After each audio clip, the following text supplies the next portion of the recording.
What if the monster haunting your childhood never really went away?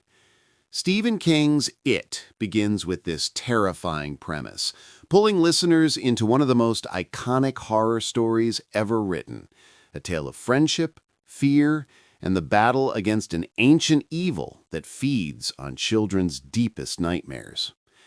Set in the small town of Derry, Maine, the novel introduces us to a group of kids known as the Losers Club.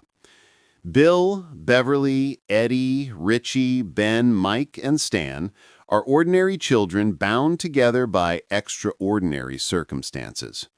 When children in Derry begin to disappear, the losers discover that the culprit is not human, but a shape-shifting entity that often takes the form of Pennywise the dancing clown. Pennywise thrives on fear, luring kids with illusions before devouring them. The Losers Club confronts Pennywise in a harrowing battle during their childhood, believing they've defeated the creature. But decades later, when the killings resume, the now grown friends are drawn back to Derry. Bound by a blood oath, they must face their worst fears once again and finish what they started. King masterfully weaves together two timelines, the innocence of childhood and the disillusionment of adulthood, to show how trauma lingers and how courage can be rediscovered.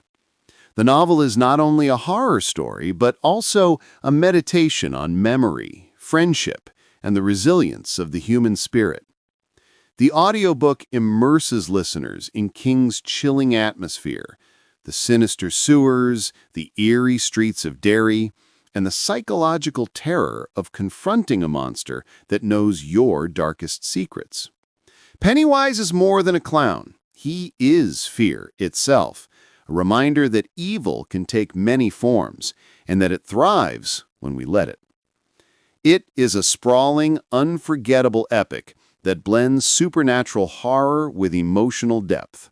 For listeners, it's a journey into terror and triumph, where the bonds of friendship prove stronger than the most ancient evil.